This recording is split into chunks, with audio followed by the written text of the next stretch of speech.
خۆشاتنەوە بۆ دیداری ڕۆژ لە بەشی کوردی دەنگی ئەمریکاوە. خێراتی بەڵێن و گەلێک خێرهاتی گەلی بینەران ئەف بەرنامەیە تایبەت لەسەر پەیاما ڕێبەرێ پارتیا کارکای کوردستانی عەبدەڵڵا ئۆجەلانە. دامەزرێنەر و سەرۆکی پارتی کرێکارانی کوردستان پاش 25 ساڵ بەسەربردن لە زینداندا پەیامی چەکدانان و هەڵوەشاندنەوەی پەکەکە دەدات. لە پەیامەکەی ڕۆژی پێنجشەممەدا کە لەلایەن دەمپارتیەوە خوێنرایەوە پاش سەردانەکەی هەمان ڕۆژ بۆ گرتوخانەی ئەمرالی عەبدوڵڵا ئۆجەلان دەڵێ بەرپرسیارەتی مێژوویی ئەم داوایی خۆی هەڵدەگرێت و دەشڵێت ئەوەی ڕووی داوە لە تورکیادا بەرەنجامی داخستنی کەناڵی سیاسی دیموکراتی بووە و ئێستاش ڕێگە بنچینەیەکە دیموکراتیە و پێویستیشە پەرە بە زمانێ بدرێ بگونجێ لەگەڵ کەتواری قۆناغی ئاشتی و دیموکراتیدا. ئۆجەلان دەڵێت ڕێزگرتن لە ناسنامە و ئازادی ڕادەربڕین و ڕێکخراوەیی دیموکراتی و بنیادنانی کۆمەڵایەتی و ئابووری و سیاسی هەریەکەیان بە پێی بنەما تایبەتمەندەکانی خۆی دەبێت و هەرگیزیش بەدینایەن بەبێ هەبوونی کۆمەڵگەیەکی دیموکراتی و ڕووبەرێکی سیاسی دیموکراتیانە. لەم بەرنامە تایبەتەدا دوو میوانمان هەن دکتۆر جەبار قادر پسپۆڕی سیاسی کاروباری تورکیا، شوان حەمە نووسەر و لێکۆڵەر. هەر لەم بەرنامەیەشدا لەگەڵ هاوکارم سیروان قچۆ پێکڕە بەرنامەکە پێشکەش دەکەین. سیروان گەلێک سپاس بڵێن کاک بڵێن پەیاما ئۆجەلان کارڤەدانێک لە سەرانسەری جیهانێ پەیدا کرد لەڤر لە واشنگتۆن کۆشکاسپی ڕۆژا پێنجشەمێ پەستێ بانگا ئۆجەلان یاش بۆ ئاشتیێدا و گوت کو ئەو گاڤێکە گرینگە ji بۆ کێمکردنا شەڕ بەردەفکێ جێڤاتە ئەو لە کاریان نیشتیمانیە کۆشکاسپی براین هیوز ڕاگەهان کو ئەمریکا هێڤیدارە ئەف بریار ببە ئالیکار و تورکیە دەربارەی هەفکارên ئەمریکایên شەڕێ دژی داعش یەن لە باکوور و ڕۆژهەڵاتê سووریە نەرمتر ببە. سکرتێرێ گشتیە نەتەوەی یەکبووی ئەنتۆنیۆ گۆتێرێش جی پێشوازی لە vê bangê kir û got ku daxuyaniya Öcalan çirûskeke hêviye nîşan dide ku dikare rê li ber çareseriya pevçûneke dûr û dirêj veke. Lê Ewropayê jî çend karbêdest û rêberan helwesta xwe derbarê banga Öcalan nîşan da. Şîretvanê Almanya Olaf Scholz got ku ev bang derfetê dide ku dawî li vê siyaseta tundiyê were û di pirsgirêka Kurd de yan pêşketineke aştiyane ya mayînde pêk were careke din ez bi xêr hatina her du mêvanê xwe dikim. Dektor Cebar ez ji cem te dest pê bikim bi rastî yanî ev hejmar heger em werin cem Kurdan partiyên Kurdîn aliyên siyasiyên cuda li her aliyên Kurdistanê li hundur û derveyê Kurdistanê hejmara wan daxuyaniyên berfireh balkêş û serenjakeş û bi rastî dektor sebaba vêkê çi ye ku vê carê bi taybet hewkodengiyek li ser asta civakî komelayetî siyasî hundur û derveyê Kurdistanê heye yanî sebaba vêkê çi bi taybet vê qonaxa hadi. بله gelek spas سڵاو ڕێز بڕاستی ئامادەیەکی جڤاکی و سیاسی لە یعنی چەند ساڵ دەبێت لە ئارادایە و یعنی دەما خەباتە چەکداری بسەر چوویە و دەبێ بتایبەتی بێژین لە باکووری کوردستان هەربەتە جودایی هەیە دنابەرێ پارچەیەن کوردستاندا دەبێت لە باکووری کوردستان زێدەتر یعنی خەڵک بەر بە خەباتێ سیاسی بچێت لە ڕێی پارتیەن سیاسیش بەروەیەکێ ئەم دەبینین پێشوازیەکی ji بۆ ئاشتی چونکی ئەو ڕاگەیاندن یعنی تەنها چارچێوەیەکی گشتی پێشکەش کردیە نەچیە وردەکاریە ینی پرسگرێکە ئەو باوەڕم پەیوەندی بەوەیە ئەم دەبێت بەری هەر تشتێکی بێژین و ئەو بانگەواز لەسەر داخوازیە دەولەت هاتێ چێکردن و وەختێ دەولەتشی داخوازیەکی دکا حتمما لە هەمبەری وی دەبێ هەندێک قەول و پەیمانژی دابێک و ئەو دخوازە چی بکە چینەکە لێ ئەوی ئەم دبینین حەیان وکە مەسەڵەن پارتی دەسەڵاتدار یعنی چه ئاخافتنێکی فکری و کۆنکرێت نەکردە لە ڕێ هەندێک یعنی کاراکتەری وانەوە یعنی بڕێە ئەکس و وا هەندێک ئاخافتنکردنە پێشوازی و دەبێژن ئەم چاودێری دەکەن بزانین ئەنجام چاوایە و لەسەر ئاخر چاوا دەبێت لێژ بۆ جوواکە کوردی هەممی پارچیان کوردستانێ دزانی ئەو ڕەوشێ دناوبەری پێکێکە و دەوڵەتە تورکەیە کاریگەریەوی نەرێنی لەسەر باشووری کوردستان هەیە لەسەر ڕۆژاوای کوردستانێ هەیە و ینی کێشەیان ڕۆژانە هەیە ژبەربەیەکێ ئەم دەبینین جوواکە کوردی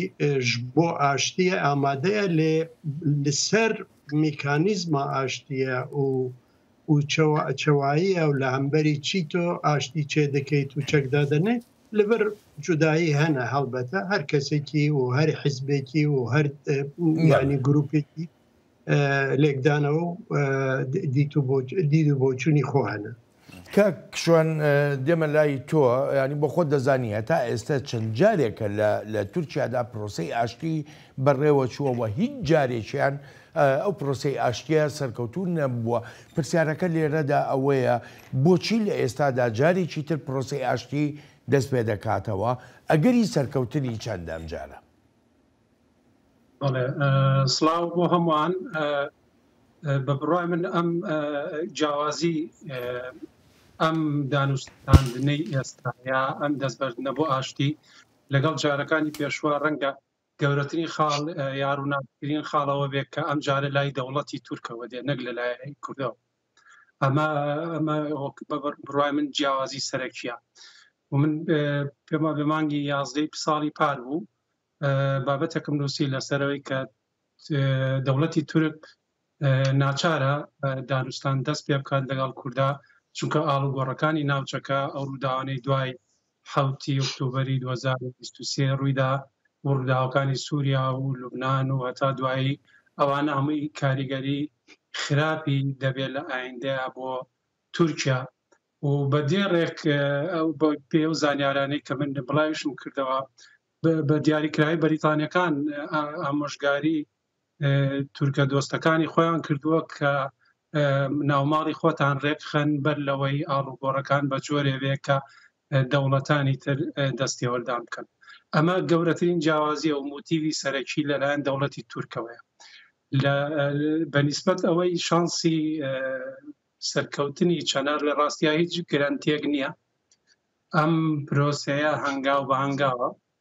لە سەرەتا لە دەوڵەت باخچەلیەوە دەستی پێکرد دوای ئەردۆگان پشتیوانی کرد و هەنگاوی سێهام گەشتە لای بەڕێز و جالان و جالان بە بڕوای من ئەو ئەگەر وێنای بکەم بەوەی کە ئەو بڕیاردەرەیە کە فیکەی ئەم یاریەی لێدا و دەست پێکردن و لێرە بە دواوە هەنگاو بە هەنگاو دەبێت و بەشێک لەو ناڕەزایەتیانەی بە تایبەتی لە ژینگەی کوردی لە باشوور من هەست دەکەم کەمێک دڵسادی هەیە بە بڕای من ئەوەش ئەگەڕێتەوە بۆ جۆرە لە کیماسی بۆ نێوماڵی کورد بە تایبەتی کوردانی باکوور چونکە سەرکردەکانی پەکەکە لە قەنتیر پێش چەند ڕۆژێک ڕایانگەیان ینی کەمێک دوودڵ بوون لەوەی کە و جالان ئەو مافەیە ئەو شەرعەتەیە ئەو مافەی نییە وەکو زیندانێک کە بتوانێت ئازاد ئەمە جۆرە دروست کرد. بەڵێ بەڵێ کاکشۆن گەلێک سپاسەوە خاڵێکە گرینگە بڕاستیت بەحسا ئەو ڕێک و بکردانە یان هەلوەستا ناوماڵا کوردی یەک ڕێزیە هەمبەر vê pêvajoyê yanî pirsek din heye kاکشۆن لە vêdekê û دکتۆر جەبار jî behsa wê kir ku ev pêvajoya han ev prosesa yan bikêmanî pêşniyara hikûmetê ji aliyê dewletê tê yanî eger kesekî wekû dewlet behçelî derdkeve û dibêje divê o celan were li parlemanê biaxive heger bixwaze çareseriya pirsgirêka Kurd bikî yanî cudahiya vê carê ew e ku bi rastî dewlet dixwaze yanî ev tişt rast yanî yan jî ji ber ku gelek guhertin li rojhilata navîn çêbûne ku dewlet dixwaze rê li ber hinek guhertina bike ku belkî Tirkiye dibîne metirsiye li ser rewşa wê. پرسیارێکی زۆر جوانە و دروستی وایە دەوڵەتی تورک بەدیدی من ناچارە و ئەمە لە خواستێکی ئەوە نییە کە ئاشتی چێ بکەن لەگەڵ کووردا بەڵکو لە خواستی ناچاریە واوانت چاوەڕوان دەکەن یا ئەو مەترسیانە دەبین لە ئایندە ڕوبەڕووی تورکیا بێتەوە و پرسی کورد پرسێکی زۆر زۆر گەورەیە و هەر ئەو زانیارانەی بەڕێستان کەمێ پێش ئێستا باستان کرد لە نوێنەری یاوتەبێژی سکرتێری گشتی نەتەوەی گرتوەکان نوێنەری کۆشکی سپی نوێنەری حکوومەتەکانی بەریتانیا و ئەڵمانیا و وڵاتانی دی هەمویان پێشوازیان کرد. ئایا لە مێژووە ئێمە لانی کەم لە 100 ساڵی ڕابردووە دۆخی کوێمان بینیوە؟ وەڵامەکە دیارە نەخێر. بۆیە پرسی کورد بە تایبەتی لە تورکیا و هاوپێچیشە لەگەڵ پرسی کورد لە ڕۆژاوا و لە باشوور پرسێکی ئێستا پرسێکە لە ژێر چاودێریکی جیهانیدایە و ئەم پرسە پێویستی بە جۆرە لە چارەسەری دیموکراتیانەیە و دەوڵەتی تورک بە بڕای من ناچارە جوڵەیەک بەم پرسە بکات و بە جۆرە لە جۆرەکان بەرەو ئارامبوونەوەی بێت. دکتۆر جەبار دێمە لای جەنابەت، متمانەت چییە کە جارێکی تر دەسەڵات لە تورکیادا ئەم پرۆسەیە بەکار نێنێ بۆ بەرژەوەندی تایبەتی خۆی؟ ئێمە نازان دەنگەکە نەما بەڵێ ببورێسە جێ لێمە بەڵێ متمانەت چییە کە جارێکی تر دەسەڵات لە ناو تورکیادا پرسی کورد بۆ بەرژەوەندی خۆی بەکار نێنێ؟ پێشتر دەگوترا بۆ بابەتی هەڵبژاردن ئەم پرسە بەکاردیە، بەڵام لە ئێستادا ڕایەکی تر هەیە لە ناو نێوەندە سیاسیەکانی تورکیا خۆیەوە کە دەڵێن هیچ بە دووری نازانن ئەردۆغان یا ئاکەپا خۆیان نزیک بکەنەوە لە کوردەوە بۆ ئەوەی دەستور بگۆڕن بە شێوازێک کە دەرفەتی جارێکی تری سەرۆکایەتی بداتەوە بە ئەردۆغان. بەڵێ هیچ ینی بێ متمانەیەکی زۆر گەورە هەیە لەلایەن هەردوو لاوە، بەڵام حەقیقەتێکیش هەیە هەردوو لا گەیشتونە بە نەتیجەیە کە لە ڕێگای شەڕەوە هیچ چارەسەر ناکرێ. هەم تورکیا لە دوای ئەوەی کە ئێستا میدیای خۆیان باسێکە 2 تریلیۆن دۆلاریان سەرف کردووە لە ماوەی 40 ساڵی ڕابردووە و پارتی کرێکارانی کوردستانیش وەکو لە بانگەوازەکەی سەرۆکی پارتی کرێکارانە هاتووە کە ینی پێکەکە هیچ سەردەمی شەڕی ساردە لە ژێر کاریگەری ئایدۆلۆژیای بڵێن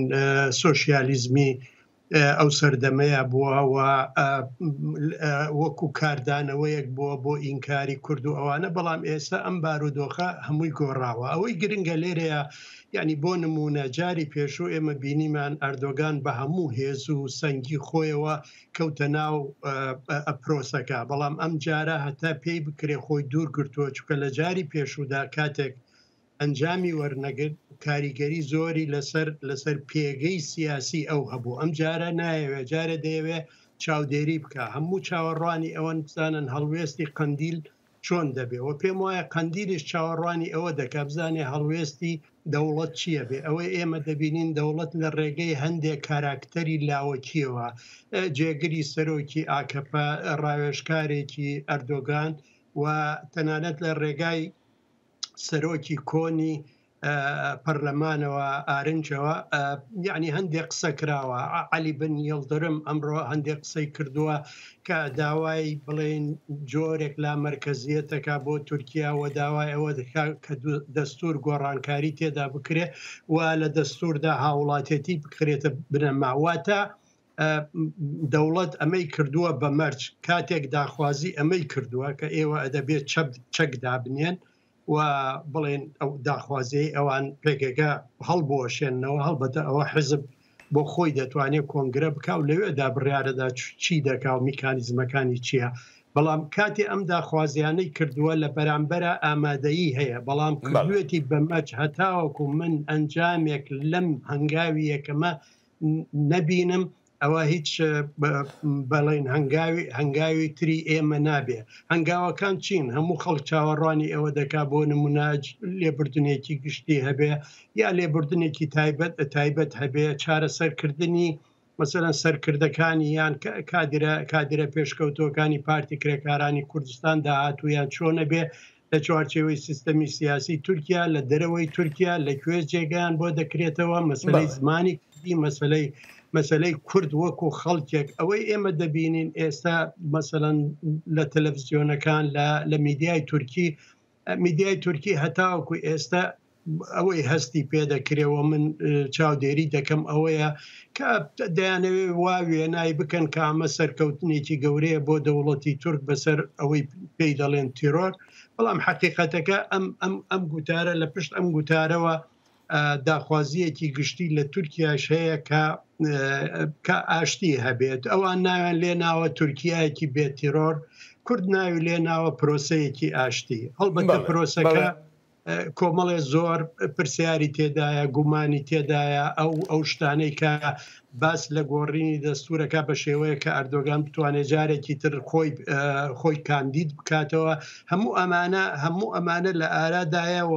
و چاوەڕوان کراوە هەموو لایەک وەکو دەڵێ کارتەکانی خۆی یاری پێدەکات دکتۆر ئەگەر یارمەتی بچمە لای کاکشوان هەر لەسەر هەمان ئەم جۆرە پرسە کاکشوان پێشتر حکوومەتی تورکیا بەر لە هەر هەڵبژاردنێک هێرشی دەکردە سەر باکووری ڕۆژهەڵاتی سووریا هێرشی دەکردە سەر هەرێمی کوردستانی عێراق و ئەمە لە ناو تورکیادا بۆ مەسەلەی کۆکردنەوەی دەنگ بەکاردەهێنرا و ئەوەی بینی وشمانە تا ئێستا لە هەڵبژاردنەکاندا ئەردۆغان سەرکەوتوو بۆ لەو سیاسەتەدا لە ئێستادا ئەم پرۆسەی ئاشتیە ئەم پەیامەی عەبدوڵڵا ئۆچالان چۆن کەوتۆتەوە لە ناو کۆمەڵگەی تورکیادا ئایا توانراوە بۆ نمونە بڕێک ئەو کارکردنەی کە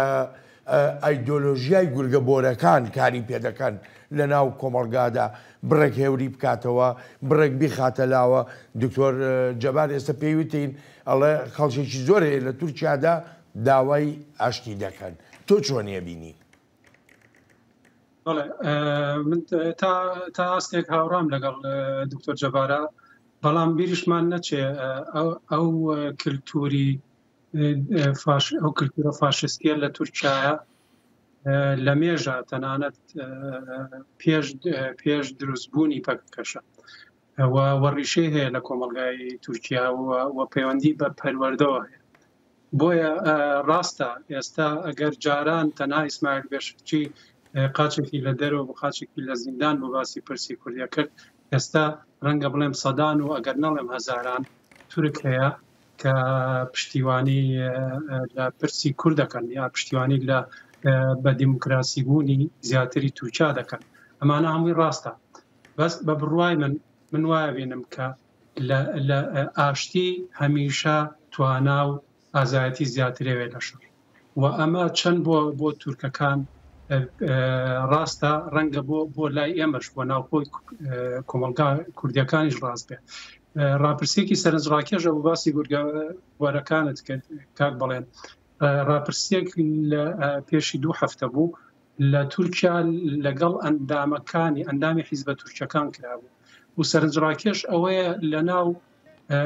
مەهەپە کە ئەوە گورگەبۆرەکانیش وەک باڵێکی مەهەپە حسابەکرێن لە 170 ئەندامەکانی لەگەڵ ئەم پرۆسەیە بوون لە کاتێکا جەهەپە کە ئێستا خۆی بە دۆستی دەم پارتی و کورد دەبینێ زۆر کەمتر بوو لەو ڕێژەی ناوجەهەپە و بە کۆی گشتی ئەندامانی حیزبە تورکیەکان بە هەمویان ناگەشتە لە 12-13 بۆیە ئەم جۆرە دوژمنایەتیە ڕیشەی هەیە لە کۆمەلگای تورکیا و ئەبێ کاری بۆ بکرێ وەگوتم لە ناو کۆمەلگای ئێمەشە ئەبێ کاری بۆ بکرێ باشە کاکشوان تشتێکی بیسکاتن تە بەحث کرد ئەستخوازم جارێک بم بەگەرم لەسەر مژارە یەک ڕێزیاد ناو ڕێخستنە پەکەکە بۆ خۆدە ینی بەری دەمێکێ مراد کەرایلان بوو یان باهۆز ئەردال بوو ینی بگشتی ینی حتا ڕادەیەکێ دگوتن ئۆجلان بانگەکێت کە ئەمژی بانگا ئاشتیە قبول دکن لێگەلێک تشت هەنە ئۆجلان دزندانێدا نکارە لەسەر مەفەرز بکە ji ber ku rêxistinek heye kes yanî heta radeyekê xuyaye ev cudahî di nav PKK heye tevî ku PKK do piştî banga Öcalan piştgiriya wê kir lê wê di qonaxa cîbicîkirina wê de heger Öcalan dibêje divê PKK çeka deyne wê PKK kengî zû guh bide an na yan wê bebe pirsgirêk خۆی وجاران باسی کردەوە پێشتریش جەبار ئاماژەی پێدا کە پەکەکە بەرهەمی جەنگی ساردە جەنگی دوو بلۆکیە لە نامەکەیدا وجاران باسیەوە دەکات کە لە دوای ڕوخانی بلۆکی سۆڤێتەوە پەکەکە واتای خۆی لە دەستداوە یعنی ئەگەر بی لەو پرۆسانە بکەینەوە کە پەکەکەی پێهاتووە ئێمە ڕەنگە زۆرمان بیرمان بێ لە نەوەتەکانە ئەیکە لە ئاڵای پەکەکان وێنەی مارکس و ئەنگلس و وابزانم ماوتسی تۆن ئەوانە بوو و دوایی ئەمە گۆڕا بۆ کوردستانی یەکگرت و دەوڵەتی کوردستانی یەکگرت و دوایی گۆڕانکاری بەسەرهات بۆ خۆسەری دموکراتی و ئێستا گەشتۆ بە دموکراسی بۆ تورکیا. بە بڕای من ئوجالان 1000 دەرگا و یەک ئامانجی هەیە، 1000 ڕێگا و یەک ئامانجی هەیە، ئەویش پرسی کووردە لە تورکیا. سەبارەت بە پەکەکە بە واقعی باسکەین، ینی چەکی پەکەکە لەم سەردەمەیە لەگەڵ نرخاندنی زۆر بۆ گیانی ڕۆڵەکانی کورد لە تورکیا کە گەریلان و کە گیانیانە بەخشن، بەڵام ئەو چەکە تا هەستێکی زۆر ئێستا بێکاریگەر ماوە. ئێستا گەریلا لەناو ئەشکەوتەکانی خۆیان ناشەکەکەن. ساڵی 2001 کە پەکەکە کۆنگرەی گۆڕانکاری کرد و نای خۆی گۆڕی 5000 گەریلان لەناو باکووری کوردستانە بوو. ئێستا ڕەنگە 50 گەریلان نەمابێت. ئەم شتێکی کا فکری ئوجالان، من ناوی نانم پەکەکە، ناوێنە فکری ئوجالان یا ئاپۆیزم. ئاپۆیزم ئێستا لە ڕۆژاوای کوردستان هەیە، لە سووریا هەیە، لەناو پەرلەمانی تورکیا هەیە. بۆیە مەرج نییە تەنها ئەم چەکە خۆی ئەمەوە ڕاهاتوین کورد لەبەرەوەی کورد دۆستی نییە بێجگە لە شاخ و شاخیش بەبێ چەک نابێ. ئەم تیۆریە ئەم جۆرە لە سایکۆلۆجیە لە ناو ئێمە ڕۆچوە بەڕاست. من بڕوامە ئێمە پێویستمان بۆیە بیرکردنەوەی نوێ پەیدا بکەین و پێداچوونەوە بە 100 ساڵی ڕابردووە بکەین و پێم وایە پەکەکە ئەتوانێت لە ئێستاە بە حکومی لیستی تیرۆر جوڵەی نەماوە. ینی ئێمە من خۆم کە نووسم و جاران ئەبێ ئاتی ئێمایل دانێم و نازانم بینەخشێنم تا فەیسبوک ڕێگەم بدەم و جاران خۆی لە نامەکەیدا دەڵێ ئاڵێ ئێوە کۆنگرەی خۆبەخشی بکەن و باسی نوێبوونەوە دەکەن. قرس نییە، بە بڕام قرس نییە، گرانی کارێکی گران نابێت. کوردانی باکوور لە هەر دەرفەتێکە ئەگەر زانیان دەوڵەتی تورک ناڕاستە لەگەڵیان و فێڵیان لەیەکە و دەگەڕێتەوە بۆ سەرکوتکاری، پێم وابێ پرۆسێکی زۆر قرس نابێت کە پەکەکە یا کوردانی باکوور دەست بدەنەوە چاک و چەک هەڵگرتنەوە. ئەگەر چی من لەگەڵ چەک هەڵگرتنا نیم، چونکە ئێستا دنیا گۆڕاوە. دکتۆر جەبار دێمە لای بەڕێز دەدا، ئەڵبەتە وەک بەشێک لەو کاردانەوانەی کە هەبوون لەسەر پەیامەکەی ئۆجالان باس لەوە دەکرا دەڵێن باسی لە کوردی سووریا نەکردووە. خۆشحاڵیەکیش لە ناو کورد لە سووریادا دروست بووە بەو پەیامە. ئەگەر بێت و ئاشتی لە تورکیادا بێتە ئاراوە، پێت وایە ئیدی ببێتە ڕێگرێک لەو بەرنامە و پلانانەی کە حکوومەتی تورکیا دش بە بەڕێوەبەرایەتی خۆسەر هەیەی لە سووریادا؟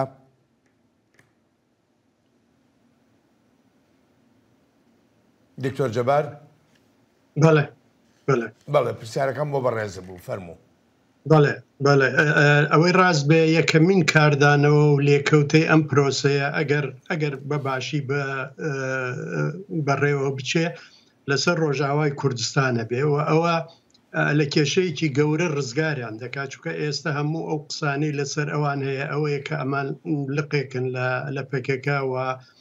ئەوەی کاروبارەکانیان بەڕێوە دەبا لە قەندیلەوەیەوە ئەمان لەبەرەوە ناتوانن ببن بە بەشێک لە پرۆسەی سیاسی ناوخۆی سووریا. بۆیە کاردانەوەی هەیە، بەڵام ئەوان لە هەمان کاتا پێم وایە یعنی پەیوەندی کراوە و ئەو تایبەتمەندیەی ئەوان لەبەر چاو گیراوە لەبەر ئەوە مەزلوم عەبدی لە ئەمڕۆ یعنی دوێنێ شەو قسەیەکی کردووە کە ئەڵێ ئەو پەیامە بۆ پەکەکەیە، بۆ ئێمە نییە، ئێمە پێشوازی لێ دەکەین و کارێکی باشی دەبینین، بەڵام یعنی زۆر پەیوەندی بە ئێمەوە نییە و ئێمە معنی نین بەوە. ئەوە بۆ پارتی کرێکارانی کوردستانە. لەبەرەوە کاردانەوەی لێکەوتەی وەکوتم لێکەوتەی ئەرێنی بۆ ڕۆژاوای کوردستانە بێ، هەروەها بۆ باشووری کوردستانیش کە چەک بێدەنگ بوو وە پرۆسەیەکی سیاسی دەستی پێکردتر ئەم هەڵمەت و شاڵاوانەی تورکیا بۆ سەر ڕۆژاوای کوردستان و بۆ سەر تەنانەت ساڵح موسلیم ڕایگەیان کە ئەوان ئامادەن بکەونە گفتوگۆوە لەگەڵ تورکیا ئەگەر کەناڵێکی گفتوگۆ لەگەڵ تورکیا و پێم وایە لێرەدا بەرپرسانی هەرێمی کوردستان ڕەنگە بتوانن لەوێدا ڕۆڵێ بگێڕن ئەو کەناڵە دروست بکەن کە جۆر لە خاوکردنەوەی کێشەکان لە نێوان تورکیاوە ئەو کاتێک کە بڵێن مەترسی ئەوەی تورکیا ناوی دەنێ مەترسی پێکەکە لەسەر ئاسایشی تورکیا ئەگەر ئەوە نێ مەسلەی بڵێن ڕۆژاوای کوردستان ئیدی تورکیا ناتوانێت ئەو ئیدعاە بکە کە ئەمە ئاسایشی تورکیا دەخاتە مەترسیەوە. کاکشوان هەر لەسەر پرسی کورد لە سووریادا جیاوازیەک بینرا لە نێوان پەیامەکەی ژەنەراڵ مەزلوم عەبدی و پەیامەکەی ساڵح موسلیمدا. بۆچی و جیاوازیە هەبێ؟ وەڵاو پرسیارێکی سەرنجڕاکێشە کاک بەڵێن ڕەنگە هۆکارەکەی ئەوە بێ کە مەزلوم عەبدی زیاتر لە سەروبەندی ئەوەیە کە لەگەڵ هێزەکانی ئەمریکا ڕاستەوخۆوە لەگەڵ دیمەشقا لەگەڵ ئەحمەد شەرعە دانوستانێکی ڕاستەوخۆی هەیە و زیاتر پرسەکە وەک پرسێکی باکووری کوردستان یا تورکیا ببینێ و هەوڵ با خۆی لێ دوور بخاتەوە. بەڵام وەکو پێدا لەبەروی حیزبێکی کوردیە ڕەنگە ئەو تەفسیرە بکرێ بەڕاستی کە پێدا ڕای جیاواز نییە، بەڵام لە گۆشی نیگایشکەوە دەڕوانێتە هەمان پرس. بە بڕوا من لە کۆی دیمەنەکەیە کوردانی باکوور ئەوەی کە تا ئێستاش ڕاگەیەندراوە هەردوو لاوتیانە پێشوازی ئەەکەین لەو بانگەوازە و پێم وابێ براوەی گەورە لانی کەم لە ئەگەر ئەم پرۆسەیە بەرەو پێش بڕوا و ئەنجامە سەرەتایەکانی لە قۆناغی یەکەمە کوردانی باکوور ببوورە کوردانی ڕۆژاوە دەستکەوتەکە بۆ ئەوانە و ئەوان ئەتوانن کە ئەو دەستکەوتانەی کە لە ئیمرالیەوە هەوڵی بۆ دەدرێ ئەوان ئەنجامەکەی بکەنەوە. بله گەلێک سپاس کاکشوان. ئەس خوازم لەسەر سووریە پرسیارێکی دێنش دکتۆر جەبار بکەم. دکتۆر جەبار ینی وەکو تەژی گوت برێز مەزلوم عەبدی جێنەرال مەزلوم عەبدی ئالێکی دەبێژە ئەڤەیە ئەم نەمعنین بوێ یەکێ ڤەیە تشتێکی ناوبەرە حکوومەتا تورکی و پێکەکە دەیان پشتگیریاوێ دکن لێ لە ئالیە دنجی حکوومەتا ئەمریکی دەبێژە ئەم هێڤیدارن و ئەڤ یەک ببە گاوێک ji بۆ تورکیە یان دی چارچەوەیە شەڕێ دژی داعش لە سووریە تشتێکی پۆزیتیڤ بە ینی تچاوەیەکێت نرخینە ئەمریکی شێوەیەکی لەوەیەکێت نارن دەبێژە باندۆرەکە ئەرێنی وێ لەسەر هەبێ و لالیەدن هەسەدە یان قەسەدە دەبێژە ئێمە ئیشێمەژێتن نەیە ئەم پشتگیریاوێ دکن لێ نەکارێمەیە. بەڵێ ئەو یعنی خاڵێکی گرنگە و لە داخویانیە ئەمریکادا هەیە و یعنی دیتناوان ئەوە و بە هەمان شێت وەکی مە بەحس کرد یعنی و کاریگەری وێ پرۆسەیە لەسەر ڕۆژاوای کوردستانێ ئەرێنی دەبێ پۆزیتیڤ دەبێ ئەو ژی وەسا دەبینن ئەگەر مەترسیان تورکیا ئەوەی و تورکیا نابلێت دەنێ مەترسی ئەگەر ئەو لە ئارادا نەمێنێ ئەو ئەمریکی بە هاافپەیمانیان خۆکە مەبەستێوان قەسەد و هەسەدەیە مەسەدەیە هەمی ئەو ناوان وەکی هەبدوونە وێ دەمێ ئەو دکارن بڕەنگێکی باشتر هاافپەیمانیە خۆ بمەشێنن و لە هەمبەری تیرۆرە داعش و ئەو هێزن ڕادیکالن ئیسلامی قەباتێ خۆ بکەن. یعنی ئەو ژێ ئالیە وەکی خاڵێکی پۆزیتیڤ دەبینن و ئەم ژی وەسا دبینن و ئەگەر پرۆسێ ئاشتیە ڕاستەقینە حەقیقی لە تورکیا دنابەری کوردان و تورکاندا دەست پێ بکە ئەو کاریگەریە ئەرێنی و باندۆرە ئەرێنیەوی پۆزیتیڤوی لەسەر هەمی پارچیان کوردستان دەبێت تایبەتیژی ڕۆژئاوا بە دەرەجای یەکەم و پژی باشووری کوردستان ڕنگ بە ڕۆژهەڵاتی کوردستان هەندێکی ئەو کەمتر بێ. یعنی ئەم دەبێ ئەو ڕاهەندی ئەو بۆعدژی ژبیر نەکەین و نوکە یعنی ئیسرائیل بووە یاریکەرێکی لاعبێکی سەرەکە لە ڕۆژهەڵاتی نێوەڕاستدا و تورکیا مەترسیوی لە ئەو ڕۆلی مەزنی ئیسرائیل هەیەش عالیەکی و ئیسرائیل ژی یعنی وەختێ ئیران لە سووریا دەرکرێە ناخوازێ تورکیا و ئەو هێزن کوسەر بە تورکیا لە نزی سنووری وان بن. یعنیشبەر ئەو زۆر داوای بەخشین دەکەم کاتمان نەما سپاس و پێزانین بۆ بەشداریتان لەم بەرنامە تایبەتەی بەشی کوردی دەنگی ئەمریکادا. سپاس دکتۆر جەبار، سپاس کاکشوان، زۆر سپاسان دەکەم. سلااو ڕێز.